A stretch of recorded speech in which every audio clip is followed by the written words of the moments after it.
Hello दोस्तों, आप सभी का मेरे चैनल क्रैक केमिस्ट्री में बहुत बहुत स्वागत है।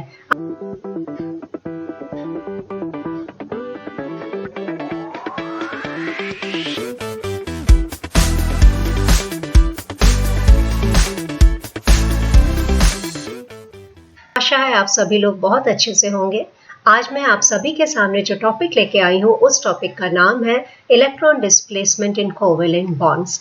ये टॉपिक न सिर्फ क्लास 11 के लिए बल्कि क्लास 12 और आपके सारे कॉम्पिटिटिव एग्जाम्स के लिए बहुत ज़्यादा इम्पॉर्टेंट टॉपिक है। इस टॉपिक को मैंने 4 पार्ट्स में डिवाइड किया है। फ्रेंड्स, इस सेशन को स्टार्ट करने से पहले मैं आप सभी को याद दिलाना चाहूंगी कि आप मेरे चैनल को ज़रूर सब्सक्राइब कीजिए और इस वीडियो को शेयर और लाइक करना मत भूलिएगा। तो अब मैं आपके साथ आज का सेशन स्टार्ट करने जा रही हूँ। टॉपिक का नाम है इलेक्ट्रॉन डिस्प्लेसमेंट्स इन कोवेलेंट बॉन्ड्स। आप सभी लोग जानते होंगे कि ऑर्गेनिक कंपाउंड्स में मेनली होता है कोवेलेंट बॉन्ड। और ये कोवेलेंट बॉन्ड कैसे बनता है? ये कोवेलेंट बॉन्ड बनता है इलेक्ट्रॉन पेयर्स के शेयरिंग से। और शेयर पेयर ऑफ इलेक्ट्रॉन्स कहाँ से आते हैं? दोनों bonded atom share pair of electrons provide करते हैं। लेकिन ऐसा देखा गया है कि कोवेलेंट बॉन्ड के इलेक्ट्रॉन पेयर्स डिस्प्लेस हो जाते हैं। डिस्प्लेस हो जाते हैं मतलब अपनी जगह से शिफ्ट हो जाते हैं। तो इस डिस्प्लेसमेंट का कारण क्या है?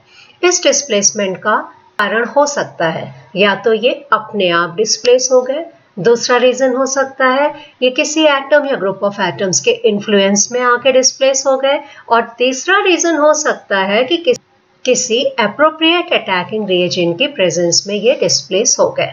ऑर्गेनिक रिएक्शंस की मैकेनिज्म में ये 4 तरह के डिस्प्लेसमेंट्स देखे गए हैं। इनमें से पहला है इंडक्टिव इफेक्ट, दूसरा है इलेक्ट्रोमेरिक इफेक्ट, तीसरा है रेजोनेंस या मेसोमेरिक इफेक्ट और चौथा है हाइपर कॉन्जुगेशन इफेक्ट। आज मैं आप सभी के साथ इंडक्टिव इफेक्ट को डिटेल में डिस्कस करूंगी। तो इंडक्टिव इफेक्ट है क्या? इंडक्टिव इफेक्ट होता है कि किसी भी कार्बन चेन में कोवेलेंट बॉन्ड्स के जो इलेक्ट्रॉन्स हैं उनका डिस्प्लेसमेंट होना। अब ये डिस्प्लेसमेंट हो क्यों रहा है? ये डिस्प्लेसमेंट हो रहा है कार्बन चेन के एंड में किसी पोलर कोवेलेंट बॉन्ड के प्रेजेंट होने की वजह से। और एक चीज आपको और ध्यान रखनी है, यहाँ पर इंडक्टिव इफेक्ट एक परमानेंट इफेक्ट है। और ये इफेक्ट हो क्यों रहा है? जैसा कि मैंने आपको पहले बताया कि कार्बन चेन के एंड में किसी पोलर कोवेलेंट बॉन्ड के प्रेजेंट होने की वजह से ये डिस्प्लेसमेंट हो रहा है।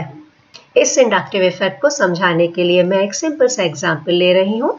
यहाँ हमने एक कार्बन एटम की चेन ले ली है और इस चेन के एंड में क्लोरीन एटम अटैच्ड है। तो जो कार्बन एटम क्लोरीन से अटैच्ड है उसको हमने नंबर 1 दे दिया। नेक्स्ट कार्बन एटम को हमने दिया नंबर 2। उसके बाद जो कार्बन एटम है उसको हमने दे दिया नंबर 3। हम सभी लोग जानते हैं कि कार्बन और क्लोरीन में से क्लोरीन ज़्यादा इलेक्ट्रोनेगेटिव होता है। तो इस वजह से क्या होगा? C1 और Cl के बीच जो कोवेलेंट बॉन्ड था उसके इलेक्ट्रॉन्स क्लोरीन की ओर शिफ्ट हो गए। इस शिफ्टिंग को हम एक एरो से रिप्रेजेंट कर रहे हैं। एरो का हेड होगा ज़्यादा इलेक्ट्रोनेगेटिव एटम क्लोरीन की तरफ। अब इस शिफ्टिंग की वजह से क्लोरीन पे आ गया पार्शियल नेगेटिव चार्ज, जिसको हमने रिप्रेजेंट किया डेल्टा नेगेटिव साइन से, और साथ ही साथ C1 पर आ गया पार्शियल पॉजिटिव चार्ज, जिसको हमने रिप्रेजेंट किया डेल्टा प्लस साइन से। लेकिन ध्यान रखिएगा ये शिफ्टिंग ऑफ इलेक्ट्रॉन अभी यहीं रुकी नहीं है, ये इफेक्ट फर्दर ट्रांसमिट होगा। तो हमारे जो C1 पर पार्शियल पॉजिटिव चार्ज आया था वो C1 अब C1 और C2 के बीच के जो कोवेलेंट बॉन्ड्स के इलेक्ट्रॉन्स थे उनको अपनी ओर शिफ्ट करेगा, क्योंकि इसके ऊपर पॉजिटिव चार्ज आया था। अब जब इसने C1 और C2 बॉन्ड्स के इलेक्ट्रॉन्स को अपनी ओर शिफ्ट किया तो इसका अपना खुद का कुछ पार्शियल पॉजिटिव चार्ज न्यूट्रलाइज हो गया और साथ ही साथ C2 पर पार्शियल पॉजिटिव चार्ज आ गया। लेकिन एक चीज़ हमें यहाँ पर और ध्यान रखनी है कि जो C2 पर पार्शियल पॉजिटिव चार्ज का मैग्नीट्यूड है, अमाउंट है, वो C1 के पार्शियल पॉजिटिव चार्ज से कम है। अब ये इफेक्ट फिर आगे बढ़ेगा। अब क्या होगा? जो C2 पर पार्शियल पॉजिटिव चार्ज आया था उसकी वजह से ये C2 और C3 के जो बीच के कोवेलेंट बॉन्ड्स के इलेक्ट्रॉन्स थे उनको अपनी ओर शिफ्ट करेगा। उनको अपनी ओर शिफ्ट करने से इसका अपना खुद का पार्शियल पॉजिटिव चार्ज कुछ न्यूट्रलाइज हो जाएगा, लेकिन C3 पे पार्शियल पॉजिटिव चार्ज आ जाएगा। तो C3 पे जो पार्शियल पॉजिटिव चार्ज आया उसका मैग्नीट्यूड C2 के पार्शियल पॉजिटिव चार्ज से कम है। कम मैग्नीट्यूड को हम रिप्रेजेंट कर रहे हैं ज्यादा डेल्टा साइन लेकर के। तो जो भी पॉइंट्स मैंने आपको समझाए, आपकी सुविधा के लिए ये सारे पॉइंट्स इन स्लाइड्स पर लिखे हुए हैं। अब हम समझ सकते हैं कि इंडक्टिव इफेक्ट में डिस्प्लेसमेंट ऑफ इलेक्ट्रॉन्स होता है along the chain of carbon atoms, और इस डिस्प्लेसमेंट का रीजन है चेन के एंड में पोलर कोवेलेंट बॉन्ड का प्रेजेंट होना।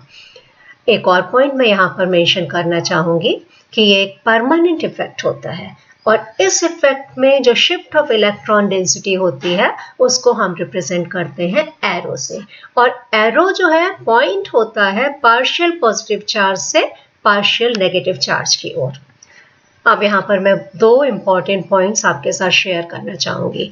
पहला पॉइंट तो ये है कि ये इफेक्ट जैसे जैसे हम पोलर कोवेलेंट बॉन्ड से दूर होते जाते हैं, इस इफेक्ट का मैग्नीट्यूड कम होता जाता है, और प्रैक्टिकली अगर हम देखें तो ये इफेक्ट जो है चौथे एटम के बाद से नेग्लिजिबल हो जाता है। और दूसरा पॉइंट जो है वो है कि जितने भी एटम्स या ग्रुप ऑफ एटम्स हैं, इनकी इलेक्ट्रॉन अट्रैक्टिंग या इलेक्ट्रॉन रिलीजिंग पावर हम कंपेयर करते हैं हाइड्रोजन एटम को स्टैंडर्ड मान के। तो इस तरह से हमारे पास जितने भी एटम्स या ग्रुप ऑफ एटम्स हैं उनको हमने दो कैटेगरी में डिवाइड कर दिया है। पहली कैटेगरी में वो एटम्स या ग्रुप ऑफ एटम्स आते हैं जिनकी इलेक्ट्रॉन अट्रैक्टिंग कैपेसिटी हाइड्रोजन से ज़्यादा है। इन एटम्स को हम बोलते हैं इलेक्ट्रॉन विड्रॉइंग और इलेक्ट्रॉन अट्रैक्टिंग ग्रुप्स, और ये जो इफेक्ट शो करते हैं इसको हम बोलते हैं -I इफेक्ट। हमने एटम्स और ग्रुप ऑफ एटम्स को अरेंज किया है उनकी decreasing order of electron attracting power की बेसिस पर, उनके घटते हुए क्रम में अरेंज किया है। तो सबसे पहले हम देखेंगे हमारे पास है नाइट्रो ग्रुप जो होता है NO2 की electron attracting power cyanide group से ज्यादा है। साइनाइड ग्रुप होता है CN ग्रुप की electron attracting power carboxylic group से ज्यादा है। कार्बोक्सिलिक ग्रुप की electron attracting power COOR group जो कि एस्टर ग्रुप होता है उससे ज्यादा है। इसके बाद हम देखेंगे हमारे पास है fluoro, chloro, bromo, iodo, hydroxy, OCH3 होता है methoxy group, C6H5 phenyl group, और लास्ट में है हमारे पास हाइड्रोजन ग्रुप। तो हमने इन सारे एटम्स या ग्रुप ऑफ एटम्स को उनकी घटती हुई इलेक्ट्रॉन अट्रैक्टिंग पावर की बेसिस पर अरेंज किया है। अब हम आ जाते हैं दूसरी कैटेगरी में। इस कैटेगरी में जो एटम्स या ग्रुप ऑफ एटम्स हैं इनकी इलेक्ट्रॉन अट्रैक्टिंग पावर हाइड्रोजन से कम है। इनको हम बोलते हैं इलेक्ट्रॉन डोनेटिंग और इलेक्ट्रॉन रिपेलिंग ग्रुप, और ये जो इफेक्ट शो करते हैं इसको हम बोलते हैं +I इफेक्ट। वास्तव में ये ग्रुप्स कार्बन की चेन में इलेक्ट्रॉन्स को डोनेट करते हैं। अब हम यहाँ पर हमने जो ग्रुप्स अरेंज किए हैं इनको भी हमने उनकी इलेक्ट्रॉन डोनेटिंग पावर के घटते हुए क्रम में अरेंज किया है। तो सबसे पहले हम देख सकते हैं हमारे पास है tertiary butyl group. Tertiary butyl group होता है CH3 इसके पास है 3 मिथाइल ग्रुप्स। उसके बाद है CH3 taken twice CH group, ये होता है आइसोप्रोपाइल ग्रुप। आइसोप्रोपाइल ग्रुप के पास है हमारे पास 2 मिथाइल ग्रुप्स। इसके बाद है CH3CH2 ग्रुप जिसके पास है केवल 1 मिथाइल ग्रुप, और लास्ट में है हमारे पास मिथाइल ग्रुप। हम कंक्लूड कर सकते हैं कि किसी ग्रुप के पास जितने ज़्यादा मिथाइल ग्रुप हैं उसके इलेक्ट्रॉन डोनेटिंग पावर उतनी ज़्यादा है, वो उतना ज़्यादा +I इफेक्ट शो करेगा। ये पॉइंट आपको हमेशा याद रखना है क्योंकि इस पॉइंट को आपको बहुत से ऑर्गेनिक रिएक्शंस में रीजंस को एक्सप्लेन करने के लिए ज़रूरत पड़ेगी। इसको मैं मिथाइल क्लोराइड का एग्जाम्पल लेके समझाऊंगी। मिथाइल क्लोराइड होता है CH3Cl। मिथाइल क्लोराइड में 3 CH सिंगल बॉन्ड होते हैं और 1 कार्बन क्लोरीन सिंगल बॉन्ड होता है। ये स्ट्रक्चर मैंने यहाँ पर लिखा हुआ है। अब चूंकि कार्बन और क्लोरीन में क्लोरीन की इलेक्ट्रोनेगेटिविटी ज़्यादा होती है तो क्लोरीन पे आ जाएगा पार्शियल नेगेटिव चार्ज, और कार्बन पर आ गया पार्शियल पॉजिटिव चार्ज। अब हम देख सकते हैं चूंकि कार्बन एटम पर पार्शियल पॉजिटिव चार्ज आ गया है तो कोई भी स्पीशीज जिस पे नेगेटिव चार्ज है, ऐसी स्पीशीज को हम बोलते हैं न्यूक्लियोफाइल। न्यूक्लियोफाइल वो स्पीशीज होते हैं पर या तो खुद नेगेटिव चार्ज होता है या वो न्यूट्रल स्पीशीज है बट उनके पास इलेक्ट्रॉन पेयर्स हैं। तो ये न्यूक्लियोफाइल्स मिथाइल क्लोराइड के पॉजिटिवली चार्ज कार्बन एटम पर अटैक करेंगे। चूंकि OH- Cl- से स्ट्रॉन्गर न्यूक्लियोफाइल है तो OH- मिथाइल क्लोराइड के partially positive charge carbon atom पर अटैक करेगा, उसके साथ एक नया बॉन्ड बनाना शुरू कर देगा और क्लोराइड आयन जो कि एक वीकर न्यूक्लियोफाइल था उस बॉन्ड के इलेक्ट्रॉन पेयर्स को लेकर क्लोराइड आयन की फॉर्म में निकल जाएगा। तो हमने देखा कि इंडक्टिव इफेक्ट यहाँ पर इस रिएक्शन में अपना एक इम्पॉर्टेंट रोल प्ले कर रहा है और हमें इस इफेक्ट की बहुत ज़्यादा ज़रूरत पड़ती है रीजनिंग वाले क्वेश्चंस को एक्सप्लेन करने के लिए। उम्मीद है कि आपको ये सारे पॉइंट्स बहुत अच्छे से समझ में आ गए हैं।